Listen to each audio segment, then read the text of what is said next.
Welcome back everybody. Jumpa lagi dengan saya semuanya di seluruh Indonesia.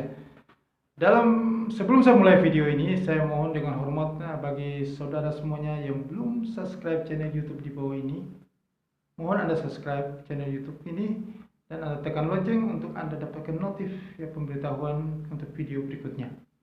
Oke, terima kasih. Oke, saya mulai pembahasan yang sangat berharga dalam video ini. Jadi kekhawatiran selama ini tentang adanya tapering off itu apakah membuat rupiah kita melemah, ekonomi kita semakin memburuk karena kejatuhan nilai tukar, kemerosotan nilai rupiah. Apakah ada tepet tantrum? Nah, sebelum saya mulai menjelaskan lebih detail tentang tapering off dan dampaknya ini, kita melihat dulu US dollar. Apa yang terjadi dengan negara Amerika?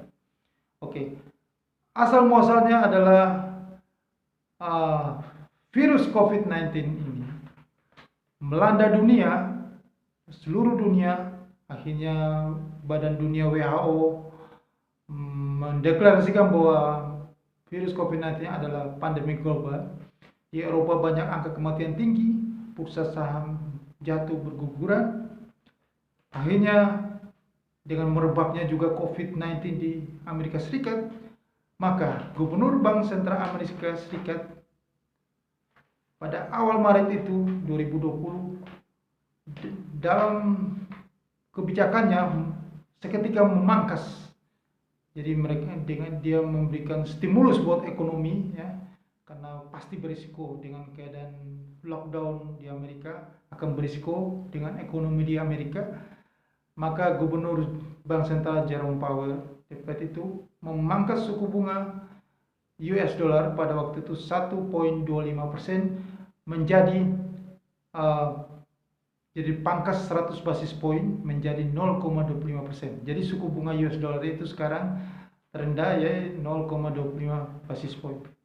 Dari adanya pemangkasan suku bunga US dollar itu, maka yang terjadi di Indonesia, Gubernur Bank Sentral ya Indonesia Periwarjo juga menormalisasi dengan kebijakan The Fed. Akhirnya juga suku bunga kita juga dipangkas juga sampai terendah dalam sejarah Republik Indonesia. Sekarang suku bunga rupiah ya itu 3,5%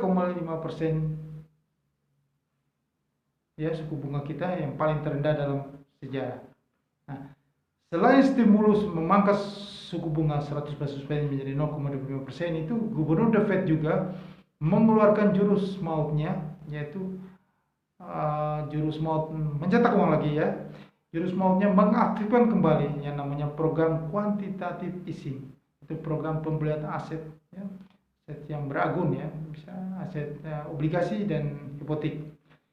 Itu programnya pembeliannya senilai 700 miliar US dollar. Dan rencananya setiap bulan itu membudgetkan pengeluaran 120 miliar US dollar untuk quantitative easing. Nah, setelah itu sampai pada bulan September ya 2021 ya, sudah berakhirnya mulai meredanya pandemi global ini, kondisi mulai membaik di Amerika. Nah, Gubernur Bank Sentral Jerome Powell ya, The Fed, pada tanggal 3 November kemarin ya, awal bulan 3 November 2020 itu mengumumkan akan diadakannya jadi tapering off pada mulai akhir bulan November ini sampai tahun depan ya rencananya. Tapi yang diumumkan adalah tapering off yang agresif. Jadi setiap bulan akan mengurangi pembelian, ya, mengurangi quantitative easingnya itu senilai 15 miliar US dollar. Jadi misalnya, targetnya akan menjadi 0 itu 100, yang dikurangi adalah 120 miliar US dollar. Yang dikurangi setiap bulan adalah 15 miliar, berarti bulan November ini akan menjadi 100 miliar US dollar. Dan nanti bulan Desember itu quantitative easingnya berkurang menjadi 90 miliar US dollar dan begitupun tiap bulan akan dikurangi 15 miliar sampai terakhir menjadi nol. Itu sekitar bulan Juni ya 2020. Ya. Nah, yang dikhawatirkan di sini adalah investor pelaku pasar di Indonesia adalah apakah itu yang terjadi gejolak ya. Ternyata pada saat pengumuman itu kemarin tidak terjadi gejolak dengan rupiah. Rupiah tetap stabil ya, rupiah tetap stabil dan harga emas dunia juga malah naik sampai dengan hari ini. Jadi tidak mengalami penurunan seperti yang terjadi pada tahun 2013. Nah, saya cerita mengenai kekhawatiran pelaku pasar ya, dan juga kita semua di Indonesia ini adalah kejadian-kejadian yang dialami negara kita itu pada tahun 2013 sampai 2015. Nah, pada tahun pertengahan 2013 itu, yaitu kejadiannya Gubernur Bank Sentral Amerika Serikat, The Fed, pada waktu itu Ben Bernanke. Ben Bernanke itu memang agak beda dengan Jerome Powell. Kalau Jerome Powell itu kenapa tidak terjadi gejolak? Karena dia sudah mewacanakan sebelumnya.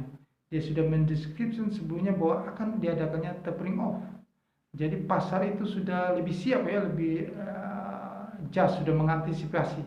Jadi tidak ada gejolak seperti yang terjadi pada pertengahan 2013. Ben Bernanke mengumumkan akan diadakan tapering off. Pada saat itu bursa saham, jadi pasar keuangan dunia mengalami gejolak, guncangan besar. Aset-aset yang berisiko seperti bursa saham di dunia pada rontok, pada jatuh, pada ditinggalkan, jadi mengalami crash ya. Yang terjadi dengan negara kita adalah gejolak di pasar valuta asing, mata uang kita tergerus, merosot karena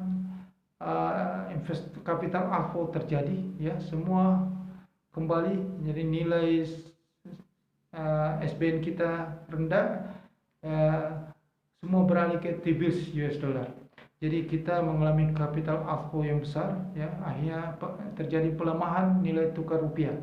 Rupiah lambat laun melemah terus karena akibat dari tapering off itu melemah terus sampai pada tahun terjadi pelemahan tahun 2015. Jadi angka di sini, jadi itu yang disebut namanya taper tantrum itu. Jadi jadi pertengahan 2013 ya, dampaknya itu terus mencapai puncaknya itu pada 29 September 2015.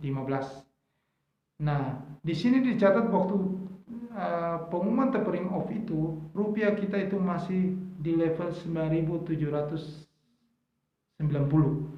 Akhirnya mengalami pelemahan terus ya, sampai menyentuh 14.730. Terendah itu pada tanggal 29 September 2015. Jadi artinya setelah adanya tapering off itu mengalami pelemahan sebesar lebih dari 50%. Nah, jebloknya, anjloknya kinerja mata uang rupiah kita itu mempengaruhi ya, sangat berdampak besar terhadap perekonomian kita. Ya, pertumbuhan ekonomi menjadi melambat, dan juga yang jadi masalah di sini adalah beban pembayaran utang luar negeri kita jadi membengkak karena ada pelemahan nilai tukar rupiah kita. Nah, itu terjadi di kuartal kedua tahun 2014. Produk domestik bruto, domestic product Indonesia itu tumbuh 4,94% year on year.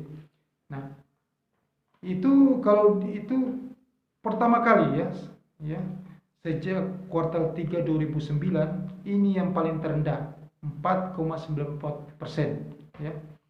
Nah, kita mencatat bahwa di pertumbuhan ekonomi Indonesia di bawah 5% ini. Jadi ini sejak mulai saat itu PDB kita sulit sekali untuk di atas 5% lagi dengan kejadian tapering off itu. Jadi inilah pengalaman yang menjadi kekhawatiran, ketakutan di seluruh Indonesia. Ya, memang wajar menjadi ketakutan karena belajar dari pengalaman itu. Tapi begini, yang dikatakan di sini adalah bahwa memang tapering off ini memang pada saat ini ya 2 bulan terakhir ini kita belum mengalami gejolak. Karena apa? Karena memang rupiah current account kita itu masih cukup tinggi. Karena apa? Karena kita masih mendapatkan dolar yang cukup banyak ya, Mas. Karena dengan kenaikannya harga komoditas dunia, ya, kita diuntungkan dengan ekspor. Ekspor kita cukup tinggi, ya, terutama perusahaan yang ekspor dari batu bara dan kelapa sawit, ya, masih mendapatkan laba yang cukup, ya, karena dari kelonjakan harga komoditas dunia, harga minyak, harga batu bara. Negara juga diuntungkan dengan ini, ya. Jadi current account kita masih cukup tinggi, stabil. Jadi rupiah masih stabil di 14.230-250. Nah, inilah yang jadi untuk tahun ini tidak perlu dikhawatirkan. Jadi yang dikhawatirkan itu kalau saya mau kasih informasi adalah tahun depan. Ya. Tahun depan ini sejak mulai ini akan terjadi benar-benar yang namanya taper tantrum itu. Jadi taper tantrum bukan tidak jadi, memang tidak terjadi di tahun ini, tapi tahun depan taper tantrum itu pasti terjadi. Kenapa itu taper tantrum saya katakan itu terjadi? Karena di sini saya ada datanya, ya. Karena saya membuat video ini karena saya mendapatkan data. Jadi data ini makanya saya membenarkan apa yang menjadi analisa saya sebelumnya di video-video saya sebelumnya, bahwa rupiah itu akan menuju ke level 18.000 pada tahun depan. Itu bisa terjadi, itu pasti terjadi. Karena perlu diketahui pada tahun 2018 ya ada gejolak juga, ketidakpastian ekonomi juga pada 2018 itu. Nilai tukar rupiah kita itu sempat melemah sampai level 15.300 ya, itu pada tahun 2018 ya. Dan Anda perlu tahu bahwa krisis moneter tahun 1998 rupiah kita menyentuh level terendah sepanjang sejarah, yaitu di level 16.700 ya.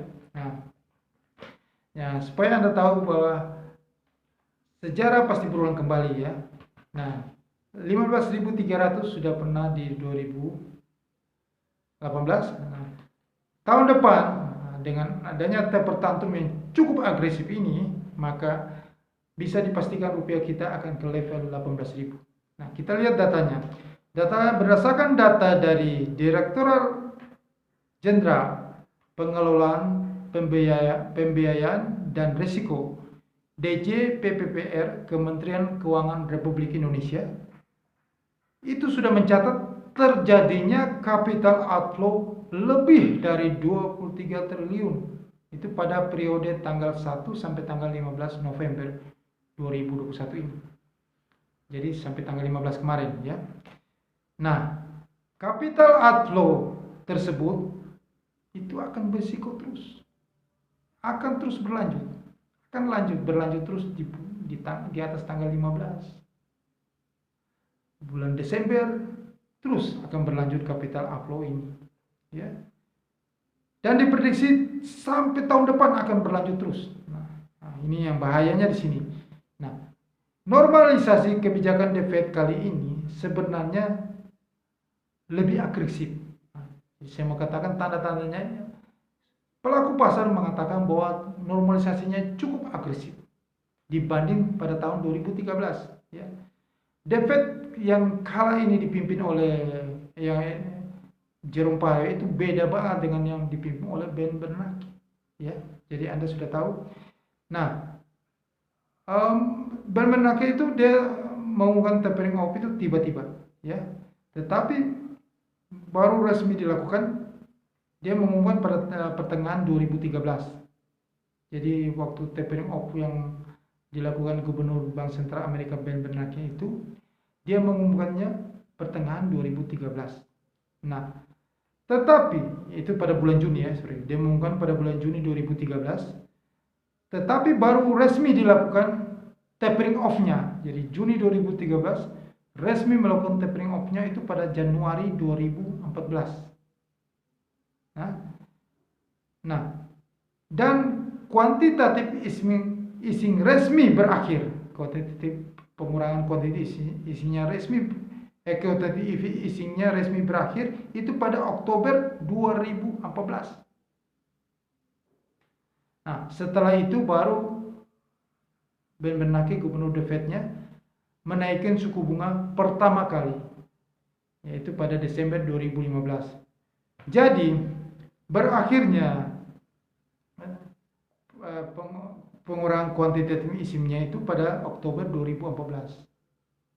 Oktober 2015, pada Desember 2015 baru diadakan baru pertama kali dinaikin suku bunga. Jadi ada rentang waktu yang cukup lama, yaitu sekitar 1 tahun lebih, 1 tahun 2 bulan, ya, baru dinaikin suku bunga dari 0,25 basis poin naikin 1 basis poin, jadi menjadi 0,5%, dari 0,25% menjadi 0,5%, jadi 1 basis poin. Setelah terjadi quantitative easing yang di Oktober 2015. Jadi ada rentang waktu yang cukup lama, 1 tahun 2 bulan di sini. Nah, bedanya di sini dengan kebijakan dari Gubernur The Fed Jerome Powell di sini. Nah, ini ada beda di sini. Jerome Powell lebih agresif. Ya, ini menurut prediksi dari pelaku pasar investor di seluruh dunia. Memperkirakan nanti The Fed ini akan menaikkan suku bunga hanya 1 bulan setelah program tapering off ini berakhir. Jadi tapering off ini berakhir itu menjadi 0 itu di Juni 2020. Nah, setelah quantitative easing ini selesai, ya, itu pada bulan Juni nanti, itu akan segera dinaikin. Jadi mungkin semester kedua, ya, Juni, Juli, mungkin Agustus sudah, itu rencananya akan dinaikin suku bunga, ya. Nah, kenapa? Karena inflasi di Amerika itu sudah cukup tinggi, jadi sudah tidak bisa terbendung lagi, jadi harus segera dinaikin suku bunga.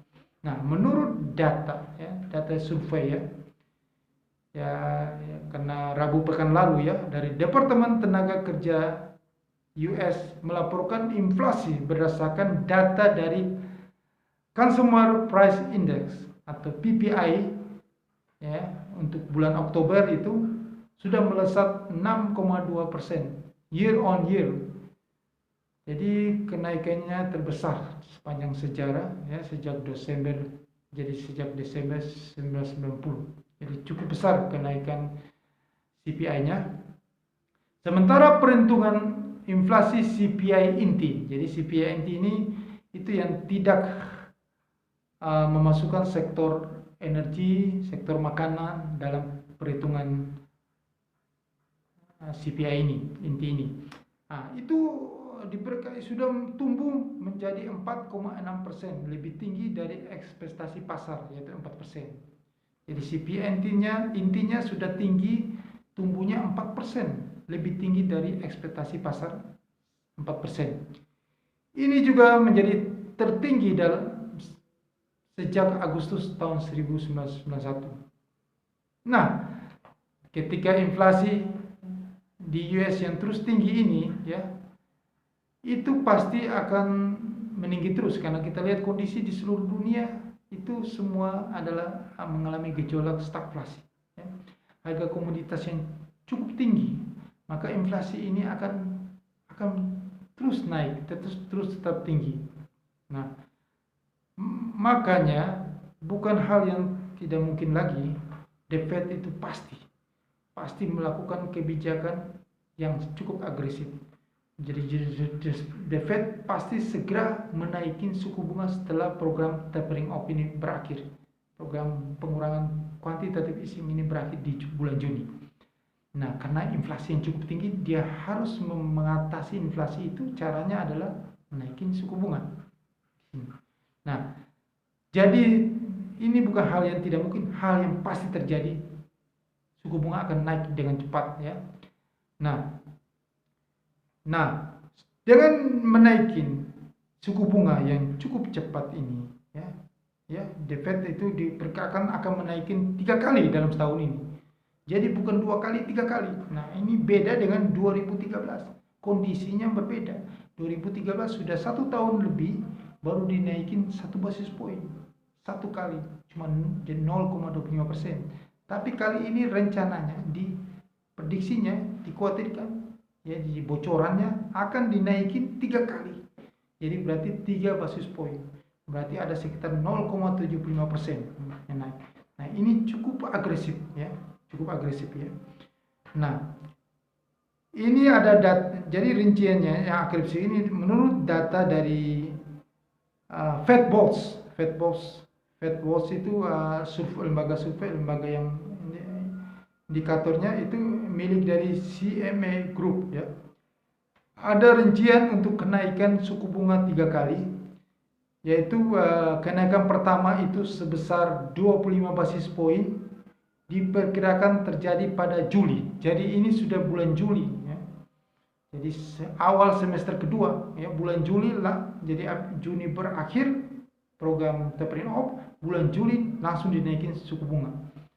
Itu sebesar 0,25% ya, 1 basis point di bulan Juli. Itu kenaikan pertama. Nah, menurut surveinya, kemungkinannya, probabilitasnya akan dinaikin bulan Juli itu 43%. Jadi sudah cukup tinggi ya. Nah, berdasarkan data itu, akan ada kenaikan kedua lagi. Itu diperkirakan di September 2022 ya. Dan ada kenaikan lagi di Desember 2022. Jadi dalam setahun ada kenaikan 3 kali. Nah, jika skenario ini terjadi, jadi ada risiko besar akan terjadi nanti ada capital outflow yang akan terjadi keluar dari negara Republik Indonesia ini.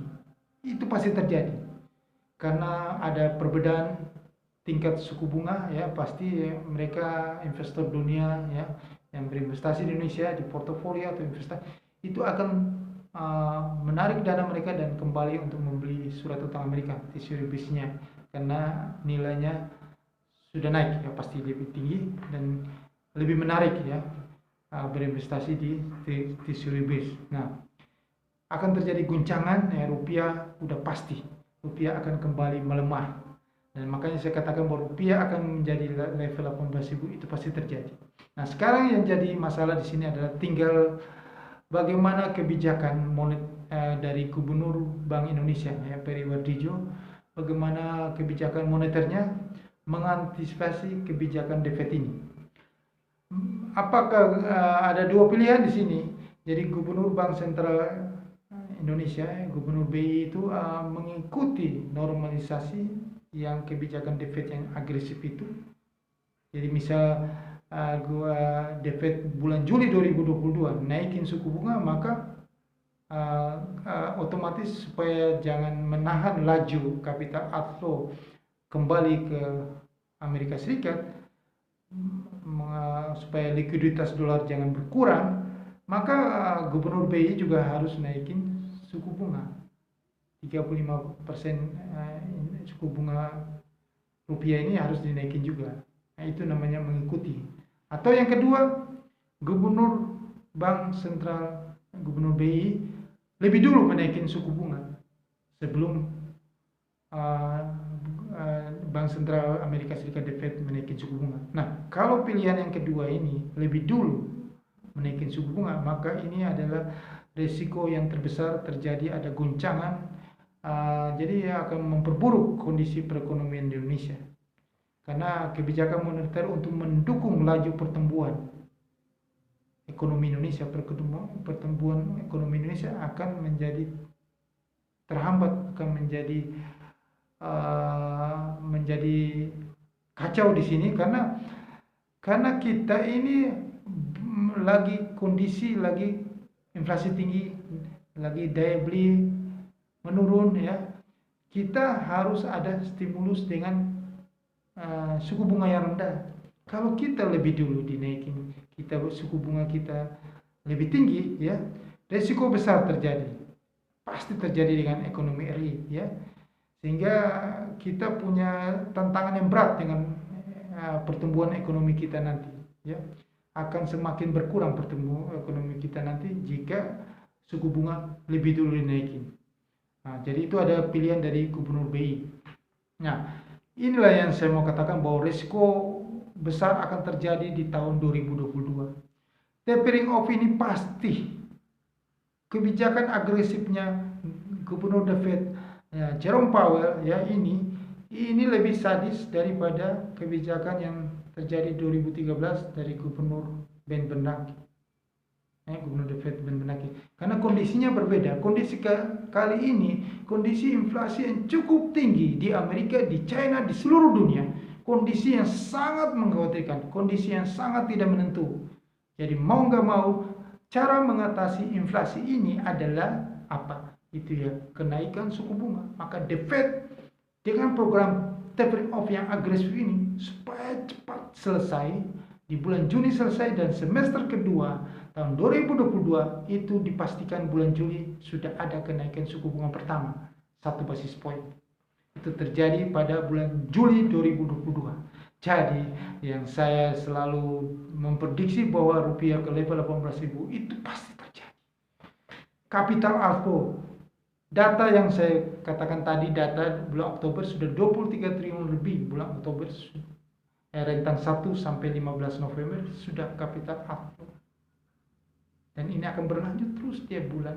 Nah, pelan-pelan rupiah kita akan melemah terus, ya, sampai akan ada penyesuaian kebijakan BI dengan normalisasi dengan The Fed, ya. Nah, itu akan terjadi di tahun depan. Kondisi yang sangat buruk terjadi di tahun depan. Untuk Anda bisa mengantisipasi nilai merosot nilai uang Anda, rupiah, Anda harus investasi di gold sekarang. Karena gold akan mengalami inflasi yang cukup tinggi di Amerika, di dunia, maka harga gold akan tinggi-tingginya itu di tahun depan. Harga gold akan menembus, harga emas dunia akan menembus rekor tertinggi sepanjang sejarah. Jadi pada tanggal 7 Agustus 2020 itu di harga kontrak berjangka emas dunia 2072 per troy ounce akan pecah. Mungkin harga gold bisa mencapai 2100, 2200. Ini akan terjadi karena kondisi inflasi ini lebih tinggi, sangat tinggi sekarang ini di dunia. Ya, harga silver juga Anda harus cermati. Ya, harga silver sudah cukup rendah, ya. Harga silver pernah mencapai angka 50 per US dollar, sekarang masih di level 24 atau 25. Cukup tinggi, cukup profitable, ya. Ini yang saya bisa sampaikan kepada Anda semua karena mengingat keterbatasan waktu. Masih banyak yang perlu saya beritahu kepada Anda. Mungkin Anda bisa simak di video-video saya selanjutnya. Oke, sampai di sini dulu informasi berharga yang saya berikan kepada Anda semua, menambah wawasan Anda, menambah pengetahuan Anda, menambah keuntungan Anda nanti dalam berinvestasi. Jangan lupa Anda subscribe video channel YouTube saya ini dan tekan lonceng. Saya ulang sekali lagi, jangan lupa itu. Terima kasih untuk Anda. Sukses untuk Anda.